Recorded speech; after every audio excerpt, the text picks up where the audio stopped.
Welcome to the 2013 Summit Podcast, presented to you by the Oregon Ministry Network. Summit took place April 15th through 17th at People's Church in Salem. The following learning lab entitled, Serving from the Second Seat, was brought to us by a panel of executive pastors.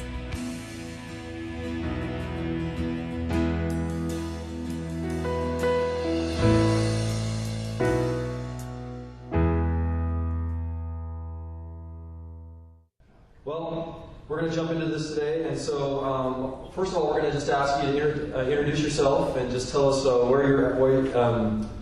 what your present responsibility is. So tell your name, which church you served at, how long you've been there, and just kind of a real quick summary of what you do there at your church. Roger Levasa with the Rising Community Church in Tualatin. Been on staff for 12 years. One of the senior associates. There's about 8.5 of us on the team. The half is half-time, part-time. My role in the organization has kind of morphed over the years. Currently is development director of our entire organization, which includes a school, a system. I oversee our college-age / young adults ministry, and then recently our community care strategy. I oversee that, and then kind of miscellaneous. All right. My name is Jason Dillon. I serve at Parkway Christian Center in Grants Pass, Oregon. I've been there 10 years. The last 6 has been as an associate. Before that, 10 years in youth ministry for them at Parkway. My primary role there is with our, we call them care groups, small groups, home groups. Also, I oversee our hospitality type events, assimilation, and with our weekend services, I kind of oversee the flow of that and how those are put together. So those are my roles, and I would echo the miscellaneous, as Roger has said. Ours is always listed, and anything else not listed above is the way it is. My name is Brett Huff, and I'm actually the business administrator at Albany First Assembly of God. Have been there. I just celebrated January 1st my 25 years at Albany First Assembly. Kind of a little different. My Bible school was Oregon State University, and I came out of public accounting and moved over. And then after I became the business administrator, got my ministerial license. I'm in charge of all of the facilities, all of the custodial, all of the vehicles, all of the finances at the church. And then also, when Pastor Frank Silveri came as our new lead pastor recently, he saw my love for visitation and care, and so I've also been put over visitation and care as well. I'm Jeff Kirkland. I'm the executive pastor here at People's Church. I've been here 5.5 years. Responsibility-wise, we have about 55 employees, so oversee most of that. Oversee our missions department. And I think the overwhelming theme is the miscellaneous. And I'm also part of our teaching team between Pastor and myself. We rotate almost on a weekly basis. So, yeah, that's about it. Thanks, guys. So as you can see, a wealth of different areas we touched on, and I think the common denominator is that miscellaneous, just being very flexible, being that utility infielder, and kind of going where either your passions, your strengths, or where the call is. So appreciate you being able to do that. Before we move really into the questions, you'll see some pieces of paper on the table. If you think of a question that we don't ask, but you would like, as these guys are talking, if you want to fill out a question, you don't have to put your name. Just write down a piece of paper, or maybe tear it in half so there's enough in case we want to ask more questions as we go along. And just hold it up, and as they're talking, I'm just going to come around and collect them. And at whatever point seems appropriate, I'll just read a question, and no one will know who's asking it, but it may be a question that somebody else wants to ask. So take advantage of that if we don't ask the question that you're dying to ask these guys. Let's start here, and we'll just move it around, and if we'll just basically kind of flow. Everyone doesn't have to answer the question, but just as you kind of have an insight or you want to speak to and build on what somebody else has to say, feel free to do that. Let me ask you this: what has been one of the rewards of serving in the second seat, of being that executive, that associate pastor? What can you say has been one of the many rewards of serving in the second seat? Give you a chance to think about that. Who wants to go first? All right. I've enjoyed being on teams and playing different sports growing up, and being in the second seat is very much a team role. And so I think one of the biggest rewards is being part of the team, being part of a vision that's not even necessarily yours, and taking that vision and then helping the other people that are part of that team. The church I serve at has more than just the second chair. There's many of us in the second chair, I guess you could say. And so it's been really just enjoyable to get everybody kind of on the same page with different personalities to accomplish something, and then kind of, get done with whether it's an event or a vision for the year or whatever, and then, talk about it and talk about it in a healthy fashion and be constructive, but also celebrate the wins as well. So I think just that team attitude for myself has been extremely beneficial and one of the biggest rewards in my role.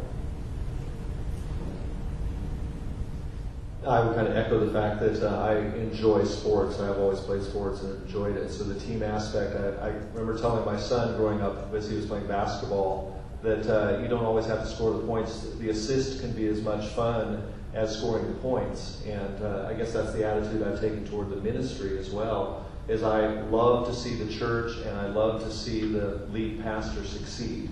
And if I can make them look good, if I can do whatever it takes to make that a successful endeavor, that's been wonderful for me. The other thing I would throw out for me in being there is, as many of you know, Albany First recently went through a transition time. And it was a difficult transition time. It was a hard transition time. But coming out on the other side, the personal growth. But the main thing is that feeling like from the second seat, and whether it was the multitude of different interims that came in or whatever, from the second seat, that I could be instrumental in helping the church stay together and move together. And I will tell you, even though it was probably one of the most difficult things that I've ever gone through, it was probably one of the most rewarding things I've ever gone through too, from a personal standpoint and from the fact of helping the church succeed in moving through that. Whoever the lead person was, being able to be that second person to help out in that. Anyone else? Okay. Speaking as another person that was in not the second seat, but on a multiple team, and facing a transition, I think that is an incredible gift that you can give not only to your church that you're serving at, but also to that next leader, that continuity, that stickiness, that relationship, that insight. Really, the assist that's a great metaphor of just, you are setting that lead pastor up, because that can be in the best of circumstances, that transition can be a challenge. And what a gift to bring of just, you've kept people together, you've encouraged them, you've kept them hanging on to the vision. And we prayed for a year for our transition from Pastor Bill to Pastor Ray. We had several people just saying, we love it. I mean, we love Pastor Bill, and we're going to love whoever we bring in, but we just love that our church is going forward. And so our new pastors were able to come in and just slide right in and keep on going, and it wasn't picking up a lead balloon. They said it was such a gift to them. So that is a great, rewarding experience to have. So let me ask you this, gentlemen. Is the second seat a calling or a season? And you can answer that in general. Do you just again, there's no wrong answers. Is it a season or a calling to you? And what would you like these folks to know about your insights on that? Yes. Sorry about that. I don't understand what you mean, Senator. I think a lot of it depends on your gift mix and your calling. For some, the answer is yes, and others is it's a season. So I don't think there's a right or wrong answer to the question, and I do think it depends on the situation and the calling that God's put in your life. I really thought about this question when I saw it, when they sent it to me, and it really, to me, boiled down to your gift mix and what God has called you to do. And I think we would all agree that whatever He calls us to do, we're going to do the best we can. And if it's to be a second chair leader for our entire ministry career, then we're going to do the best we can. Or if it's for a season, then we're going to do the best we can there. But I really think it depends on the person, the personality, but most importantly, the call. And it could be a year, it could be 5, it could be 20. It just depends on the season. Well, again, I thought a lot about this question, and for me, it was a fairly easy answer, is the fact that for me, it's a call. There's no question. It really came to light again through the transition, because you would have people in the congregation, well-meaning, is the fact that they would come up and say, are you going to apply for the senior pastor role? Are you going to put your name in for that position? And I said, no. I said, to me, a lead pastor has to be a visionary and has to give the church vision, or the church will perish if it doesn't have that vision. And I know I'm not a visionary. I'm a black and white accountant that is so used to cleaning up after the visionary, but I'm not a visionary. So I'm on the tail end of stuff as the lead pastor is already coming up with the new next idea. And so I know as I thought about this, mine is a calling. Now there may be seasons within that calling, and again the transition was a huge example for me. But the fact that I was called on to preach at times and do other things that in that transition time that I normally never dreamed that I would do. So there were some seasons within that. But for me, it's definitely a calling toward that second season. I'm glad that the question was phrased the way it was instead of saying, is it a stepping stone? Because I really don't like that term, stepping stone. It means you got to step on somebody or something to get where you think you're supposed to be. So I really appreciate the way that the question is framed. And I would agree with Roger that yes, it's both. And I can just share, my personal experience. Sometimes there's a struggle with that because you get the sweet blue-haired ladies after church that tell you, well, someday you're going to make a great preacher. Like, what does that mean? I'm not one now, or what are you trying to say? I think that they're well-meaning and stuff, and you get, one of these days when you grow up, you're going to be a lead pastor.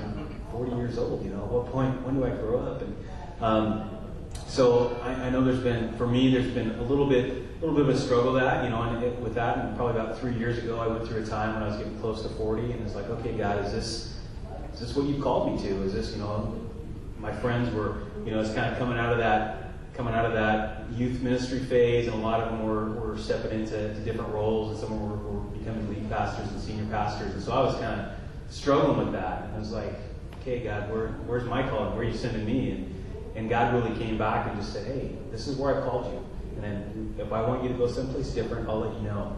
But this is where I've called you. And if this is where I've called you to be, then be obedient and do it with integrity and do it with passion and do it, serve, you're serving me. So do it the best you can. And that was, I wish I could say that was a 2-day conversation I had with God, or, 1-day conversation. But that was, about 6 months of kind of back and forth and just really trying to be obedient. But I think that really what it comes down to is if He's called you to be in the second chair, then be in the second chair and do it the best you can. And you're going to get zingers, people zinging you out, the older ladies, asking you when you're going to be a lead pastor, one of these days you're going to be a great senior pastor. But you just kind of, everybody gets those. It's like the worship leader that gets the zingers, or whatever. So it's just really being obedient is really what it comes down to. Roger, did you want to elaborate? Oh, no. They did a good job. I think those are great answers, and what I think I appreciate is, even in the question, I think you got to see it, even if it is for a season, see it as a calling, and be faithful to that. You may aspire to that, and that is something that we have to filter with people because they don't know how to say. They're trying to pay you a compliment, and they don't understand the complexities because it used to be very departmental. You're a children's pastor, you're a youth pastor, but now in these days of less resources, being expected to do more with less, you have to be more flexible. And depending on the season of your church, you need to lean into this area, you need to lean into that, and to be faithful even if it is a season. And I just go back to if you're faithful in little things, the Lord will entrust you with many things. But you're just faithful for as long as God has you in there, and He'll make it clear when it's time to move on. So appreciate that emphasis that you guys gave. How are we doing so far? Anybody have any questions? Again, feel free to fill one out or be thinking about it. If we don't cover them here, this is about you, and we want to answer the questions, the compelling questions that you have. And so if you're thinking of any questions, feel free to write them down, and we'll get to them at the end. Okay? All right. Let's ask this question. What would you say is a common tension in this role? So a common tension.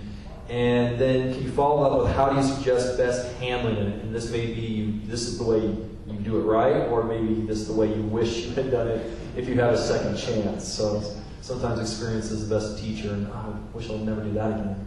So what would common tension in this role, and then how do you suggest best handling it? Right? Yeah. I don't know if there's a common tension, because every organization is different, every church is different in the stage they're in. But we're a pretty complex organization. We have about 100 employees, several staff members. But I know one of the common challenges that departments have is, you're very passionate about what you do, whether you're a singles pastor, you're the seniors pastor, so you have these different silos within the organization, and we have to be passionate. But then at the same time, you have to be careful that your passion doesn't, jade your thinking about how the whole organization ought to flow. So you can have some tension where you think this is the ministry that needs to thrive, and so I have to remind myself and then encourage the team that as you're doing business in terms of your silo, the decisions that we make in our organization can impact other parts of the church, of the organization. And so as we make our decisions, we have to keep in mind, how's that going to impact the children's ministry? How's that going to impact? Because, it's not a zero-sum thing. We're not standing alone. We're all kind of connected. And so we have to, from time to time, take a step back, do a 10,000 view on how our decision is going to impact the organization, then come back in and deal specifically with those situations. So our organization is a little bit complex, and we're constantly having to remind the guys that, hey, your ministry is important, but make sure as you're making decisions, pull back and make sure it doesn't negatively impact, the other ministries within the organization. I have to say some of this has to depend on your position that you're in, because I echo that, and even stronger because of the fact of the seat that I sit in. And there is one thing that really runs through every department, and that's what I handle, and that's the money. It's kind of funny how the tension can come in that. I received some very, very good advice when I first became the business administrator at Albany First. And Lou Sheldon came to me, and he said, you just need to remember one thing. It's not your money. And I was told that, and that ended up being some of the greatest advice from the very time that the board came to me, and they came up with a number that they were going to help out with School of Urban Missions with George No, the first thing I ever, and I don't know if any of you know who he is, but they came to me, and I knew where the finances were when I came there, and they said, we're going to give $25,000 to George No, and the first thing is, where's that coming from? And again, knowing the Lord and what He can do, but I reminded myself from that point, it's not my money, it's not my facilities, it's not my vehicles. Yes, I'm there to help take care of them, but that's a common tension for me, is that affects everyone else in the organization, because money is one of the things that it takes to run the organization. So that's where, from my standpoint, it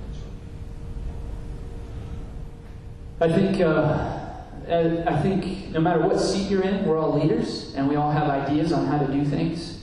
And then there can be lots of right answers to a situation. If I look at this room right here, and this room will accommodate 150 people, there's probably 35 different setup or scenarios that would make it accommodate 150 different people.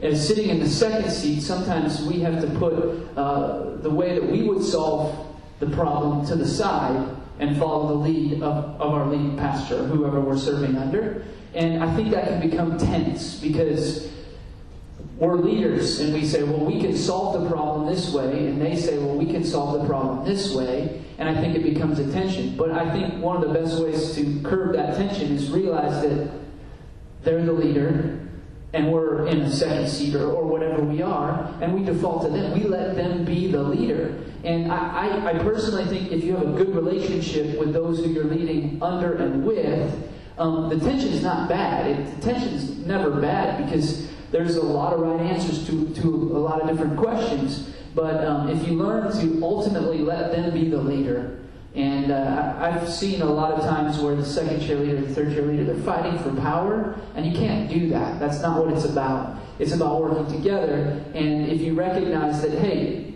they've got a different way to get to point A, and it's not more right than my way. And we default to their way because they're the leader. Ultimately, the decisions we make, they have to answer for.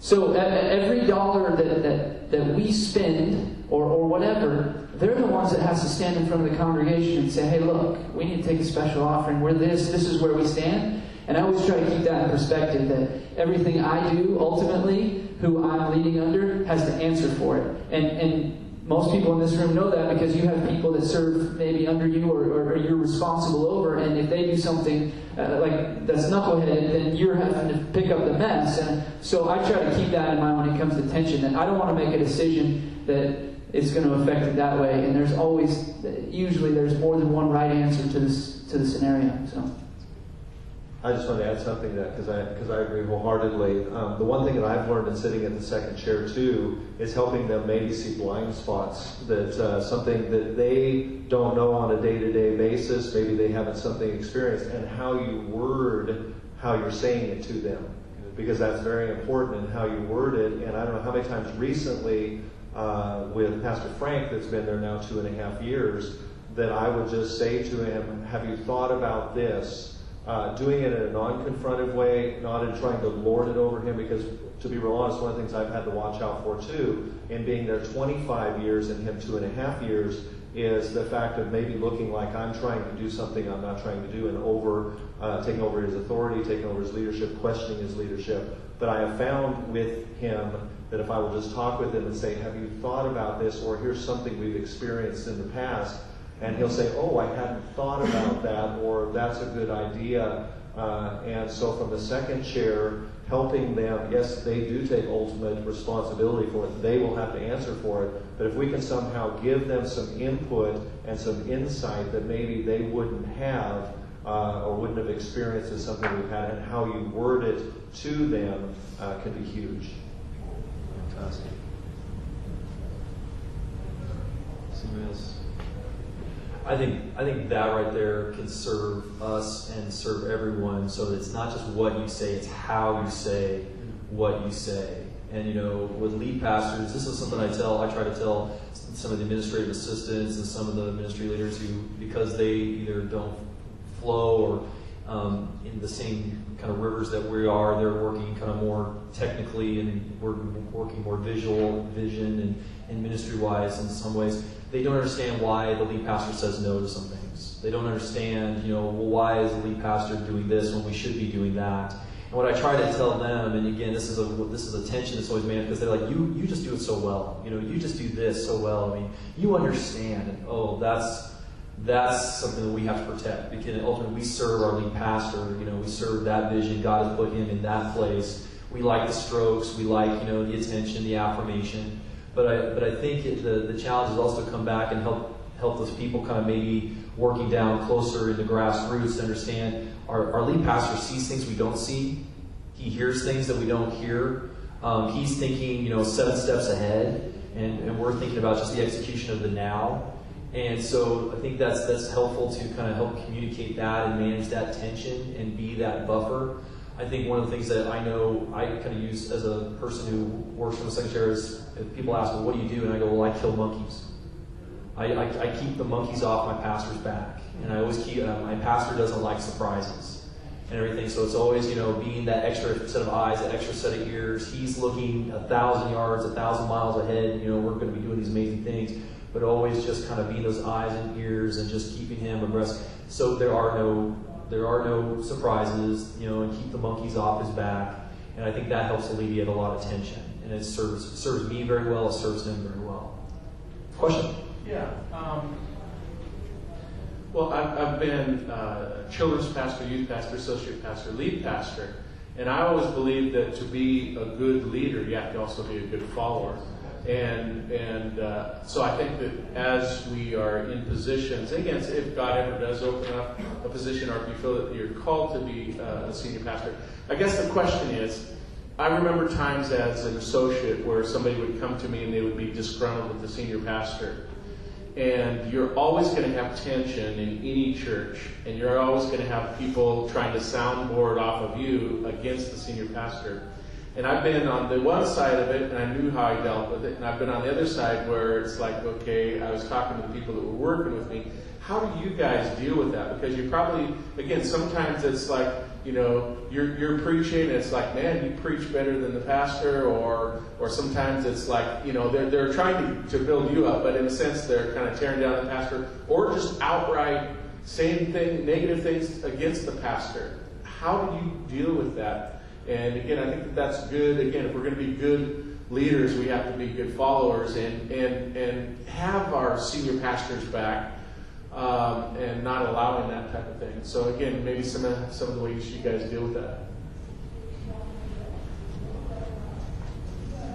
that. First thing I learned in this position was loyalty. Yeah. Loyalty, number one, to God, to the organization, to our leader. That was big for me. And then I always, if somebody comes at me with, well, hey, did you this or the other thing I learned was redirect. I don't want to entertain it. I don't want to have the conversation. I always remember that somebody like that has a conversation with me is going to have it with several. And a lot of times what they're looking to do is take a part of your quote. They're good at media and turning it to what they wanted to say, and then they take a part of somebody else's quote and then they put it all together, and it becomes this giant snowball. So whenever I answer, whenever I hear something, I always make sure that I remember and I keep in mind that whatever I'm saying, my pastor's going to know what I'm saying. And so I think if we're true to our organization and our leader, then our heart, out of man's heart his mouth speaks. So I think that'll come out. But I try my hardest to not entertain those things. We all know, we try to remind people that they have the average person in the pew has no idea the pressure, the tension, the amount of work that goes into a week in, week out ministry. They just, I don't think they can even quantify what happens there. So for me personally, that's what I try to do. I always try to remember whatever I say, he's going to hear it, and I don't want to get involved with that. Well, hey, you're so great, and I always just my answer is always, I'm thankful for the opportunity that the pastor's given me. And, we have a great organization, and I'm thankful for that opportunity to be a part of it. And those are some of the things I've learned. Yeah, I echo what Jeff said. I think it's important to not entertain it, when they come to you. And I hear you're easier to talk to, sometimes. And it's like, well, easy doesn't necessarily mean good, and easy doesn't necessarily mean biblical. So you need to go talk to him about that. And if you want me to be in the room, I don't have a problem with that. And this is who you need to talk to make that appointment happen. And 99 times out of 100 that they're done.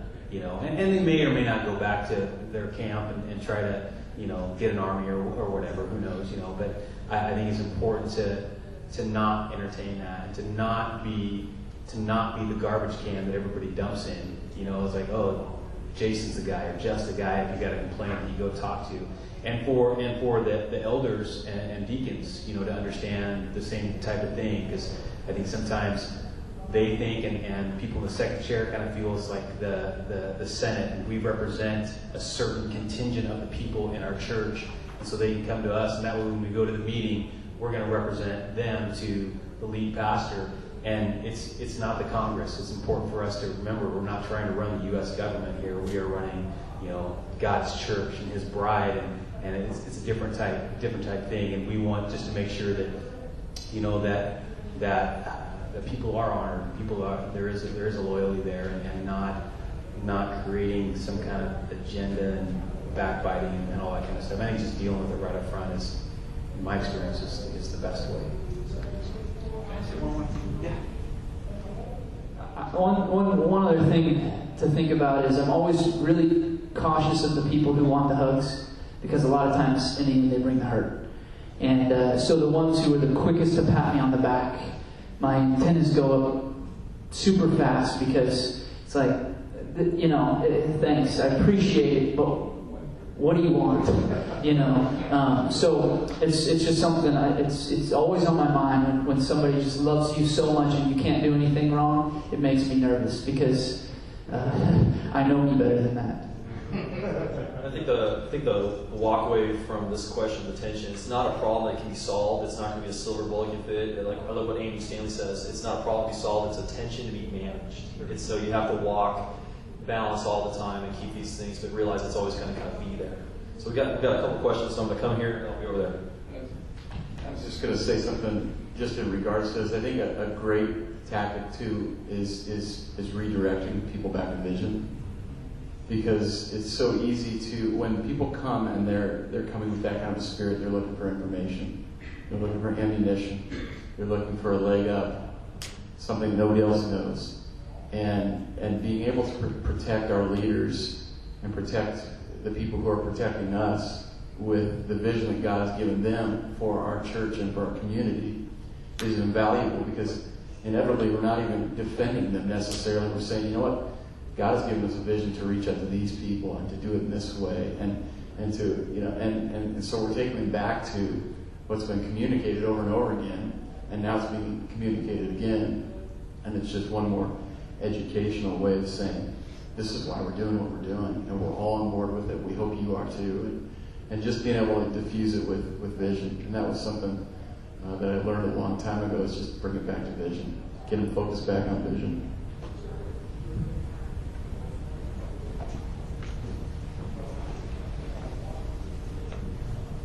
Something that I've come across is, you know, how do you decide what to let go? Like, because a lot of times, as a second seat person, you were saying, you keep the monkeys off your pastor's back. But at the same time, like, how do you decide what gets through and what you shoot down? You know, because it would be very easy if you shoot everything down to appear that you are, trying to take power or answer questions that are maybe beyond your pay grade or whatever. What are some of your guys', what gets through? What do you use as a metric to say, you know what, that one's going through, but you get the red line. You're not getting through.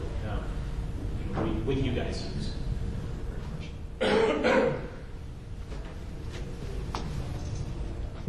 Nothing gets through. I mean, in our situation, my role, I kid about me being Stan's bodyguard, but I am. Because God's called him to, he's the vision, the voice, and the values guy in our church. And so, they can set up an appointment with him and they'll go through Karen like that. There's a process, there's a protocol of getting to Pastor if they want. But if they want me to kind of try to give Pastor a message, not going to happen. And I try to be as nice as possible when I say no. But we try to be a yes culture, but at the same time, there's all kinds of things. It's amazing how people want to, give you advice on stuff and give the pastor advice. And so I usually just thank them for their input, take it in, and then if I think it needs to be followed through, then I'll do the legwork on getting it to the next person. But it'll rarely get to pastor. So that's just the way we're set up. I'm pretty protective of our senior pastor, because he's called to preach, pray, and do what he does, and my job is to keep the. I think you said monkeys. I'll use that one. One of the things that's helped me with that exact question is relationship. As I've been in the role longer, I've learned what needs to go through and what doesn't need to go through. And it took some time.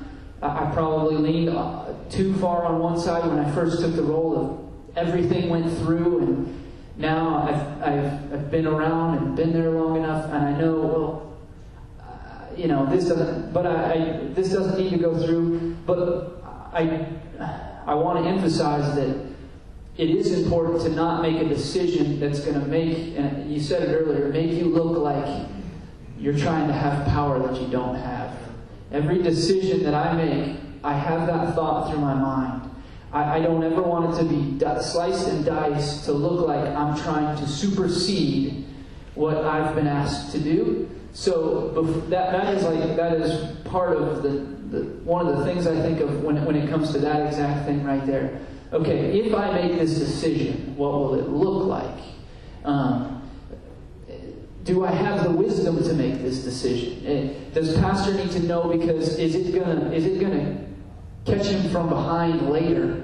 And then is he gonna come to me and say, hey, did you know about this? And I'm gonna have to say, oh yeah, I knew about that. That ain't gonna be fun. And So I have to think about those things. So a lot of it for me has been a relationship with my pastor and learning, okay, this is something, knowing what makes him tick. This is something that is going to make him tick, or this is something that's just going to let him tick. And just kind of learning that relationship and knowing, okay, he could care less about this, and I better tell him about this. And those things are different for him than they would be for me.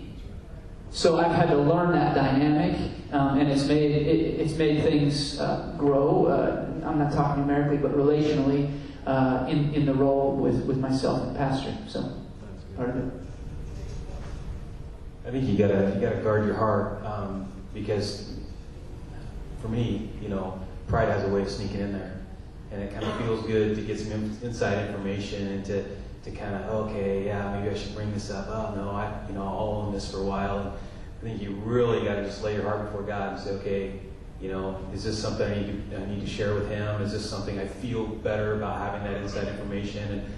And now I have a chance to go correct him or whatever. And I think it's really important to guard your heart against any kind of pride sneaking in there. And to echo what Jeff said, I think knowing the first chair's personality is huge. I went from a lead pastor that told me every day he loved me and hugged me and cried a lot of times when he told me that.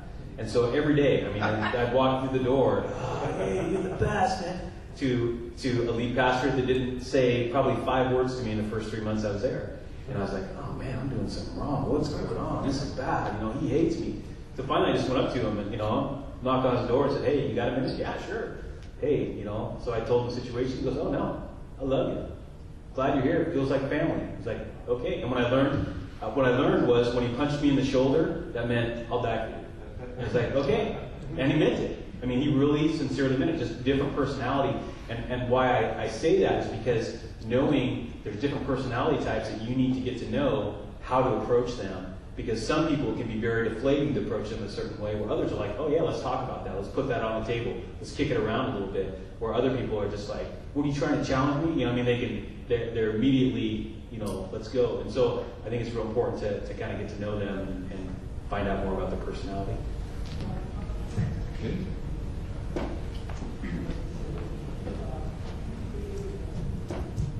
First of all, this is not the case of my church. But when is it necessary that you have to take it to the next step and to go above your pastor?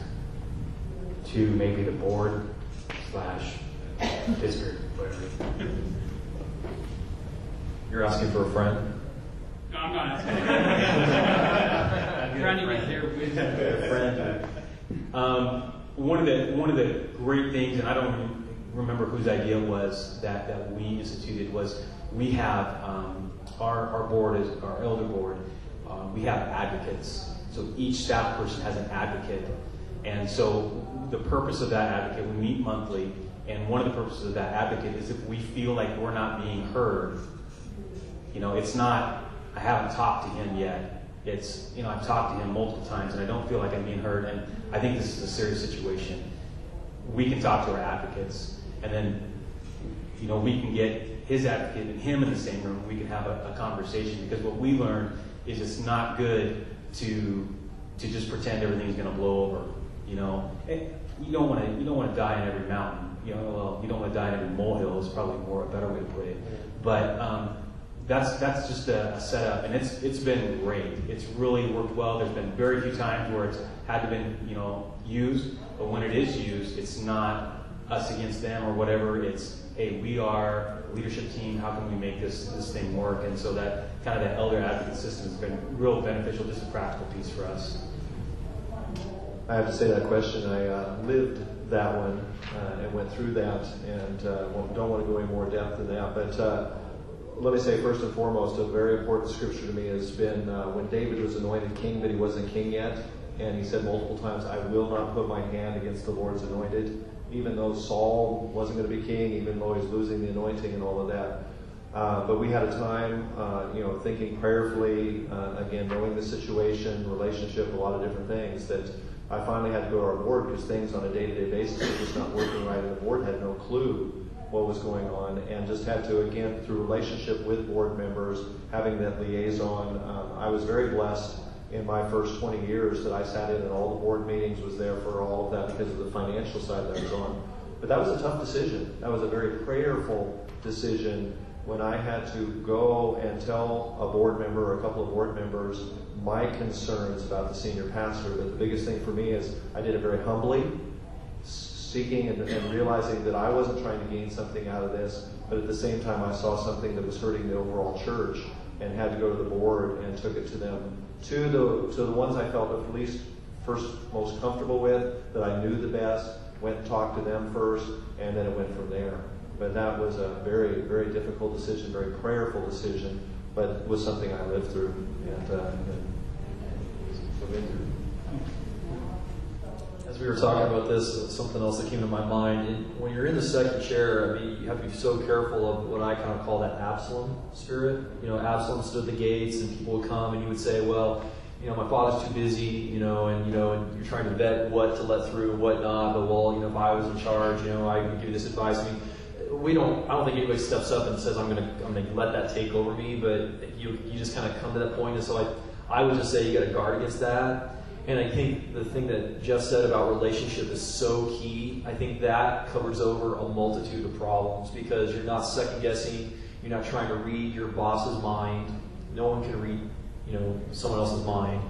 And the more you have a relationship, the more you know their values, you know their leanings, you know what bothers them. You're listening more than talking, and you're just knowing what bothers them. So you can anticipate that. You can get ahead of that.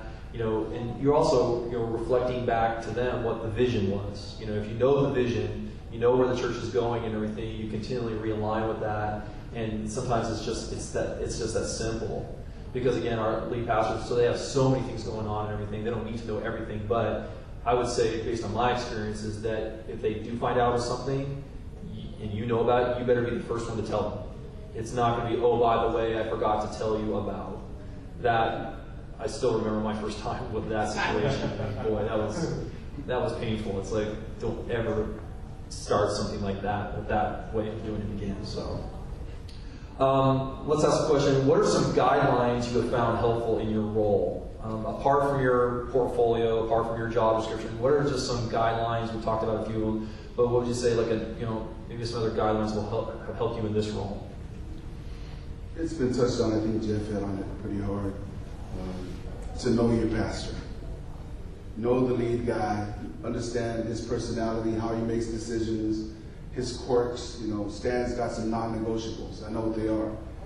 No surprises is one of them, because nobody likes him. And in building that relationship, I've been a church member since 1996. Was on the elder board, so I've worked with our senior pastor from different angles, and now on staff for 12 years. But just understanding the lead chair, understanding their personality, and then the process that they go through to make their decisions, and making sure that you're familiar with that. I think the stronger your relationship is with your lead pastor, then the better you are able to serve them and understand them and be useful to them in the decision-making process. I think the key guideline is knowing the vision. Know the vision and ask for it. What is the vision? Ask for it to be explained in different ways. Be able to repeat it back.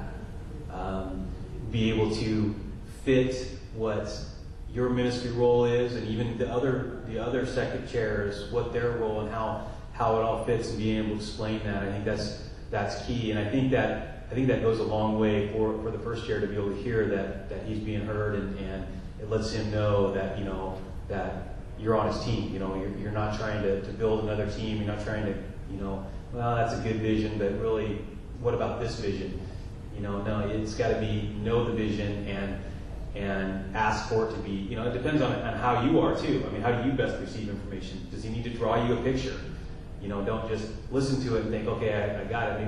Maybe you need a picture drawn. Maybe you need, Lego blocks, whatever it takes. But know the vision. That's probably what I can say is the number one guideline for second chair. Know what that vision is and know where you're going. Another thing, and I agree with the vision too, is just for me, it's been communicate.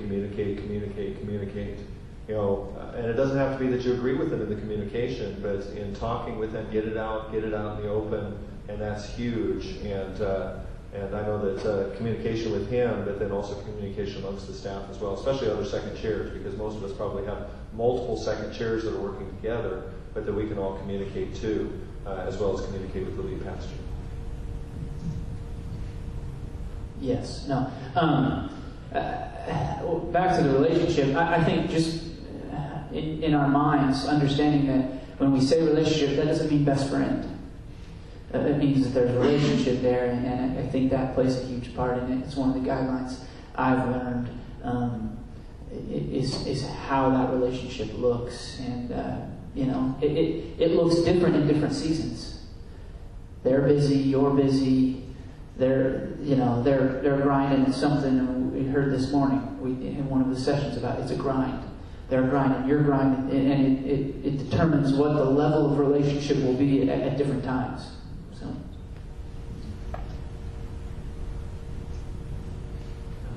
having trouble recalling when we get out. Quarter to. Sure. Okay. So. A question kind of related to this. Totally. How do you determine your schedule and your priorities, especially when the miscellaneous things come up? And then related to this morning's talk, how do your particular giftings and Metron affect your schedule and priorities of your time?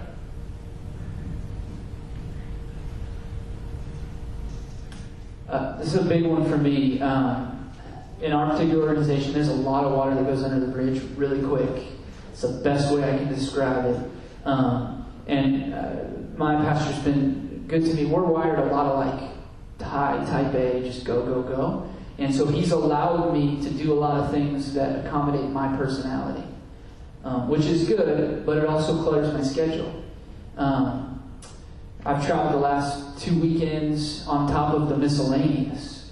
So one of my big things with my schedule is I always communicate my schedule to my pastor. Even if he's not here, I'm always letting him know, hey, just a reminder, I have this. Not overload. He doesn't need to know when I'm going to go have a cookie, but you know what I'm talking about. And so he knows. And then I personally, as I've gotten older and been in ministry longer, it's been 12 years, I've gotten better at drawing boundaries, of setting my schedule. I'm better at leaving at 5 o'clock and going home. But when it comes to the miscellaneous, it's so difficult because, as we all probably know in this room, we'll have a day where we think, man, today's going to be smooth. I don't have much today, and then that's the day when everything, the fan's spinning and it all. You know what I'm saying? And so I think you learn to manage on the fly very well in a second chair role. You have to. I think if you can't learn that skill, you're just going to feel like you're banging your head against the wall, because you have to really learn how to compartmentalize here. Like, I'm talking to a missionary right now, and then I've got a disciplined staff member, 10 minutes from now. So you really have to learn how to do that on the fly, and then you throw in the mix. For us, my pastor's office is directly across, and our doors are open, and I hear, "Hey, Jeff," and I'm thinking, "Here we go," So it's just part of that, and it's kind of learning those dynamics. But I think learning to manage things on the fly is a real key to your schedule. That's been huge for me too. The first thing I would say is, and both pastors that I've had for lengths of time have said, keep in mind what the vision of the church is. We've got to keep in mind what the vision of the church is. And if it's away from that vision, you shouldn't be doing it really anyway. The other thing is that whatever my senior pastor wants, my lead pastor wants, becomes priority in a hurry. Because he'll walk in my office and just say, I need this, or I want this, or we have to have this, or, so that becomes a priority to me. After that, the nice thing is they've trusted me with the type of personality that I am, very logically minded, very time-oriented type of person, that I guess they've just learned to allow me to do and know that it's going to get accomplished, that if they give it to me, it's going to get taken care of, and that's just the type of personality I am. So vision of the church, lead pastor and what they need, and then everything else under that gets scheduled. And I like the idea of communicating, and again, it's not every little thing, but I will email my pastor and say, I've got a CPA continuing education class on this day, so just know I'm going to be out of the office. Or I've got this going over, I'm going to go over and help a certain church look at their books because the church at Albany First has given me that freedom to go and help a lot of other churches in the network with their bookkeeping and things like that. But I communicate that with him, with his assistant, and with the receptionist, so that they all know, and I would throw in my bookkeeper as well, but also communicating my schedule with those individuals so they know where I'll be. But in between that, there's just the trust of knowing if you give it to me, it's going to get taken care of. I think if you can just be proactive in that with the calendar. Hey, here's what I'm doing. Not every week, not every day, but we made an ideal week, a couple years back through a coaching process and said, hey, this is what I'm doing. Does this fit in the vision, and he was good. The other great thing about First Chair I work with now, if I put 60 hours in by Thursday or whatever, and it's just going crazy, he understands that I might take a day and just communicate that with him. He gets it, as long as I'm not, doing that where I put in a 20-hour week or something like that, But that's a great thing. Communication, if you can be proactive in that, not reactive. Not, oh, by the way, I did this. It's like, hey, here's my week. This is my ideal week that I'm planning for the next year. What do you think about that? So proactivity is a big thing. The phrase we got was permission rather than pardon. Right. That's I heard a lot. All right. Well, we're almost out of time here, but I do think we want to close on this question. Does anybody else have any other questions they have? Okay. Well, I think we want to end on this question. What do you feel a senior pastor or leader needs the most from you? Probably need a ton of things, but if you have a part in it, what is the one thing they probably need the most from you? Probably the confidence that I'm doing what I've been assigned to do. And that goes for every staff member, that goes for every pastor, every guy in the second and third seat. Just that he knows he can trust us, and that we're going to follow through with the assignment and stay on the vision and purpose. Yeah, we've actually had this discussion and talked about loyalty or skill, and it came really down to loyalty is more important than skill. And not blind loyalty, not stick your head in the sand type stuff, but I think somebody once said to know that my name is safe on your lips, that you're not talking out of school or anything like that, and that really was our deciding factor, that loyalty is more important than when you get talking before we're talking to anybody else. I think you're probably going to hear the same things from us, but I wrote down 3 words in this order, but loyalty first, trust, and then staying within my skill set.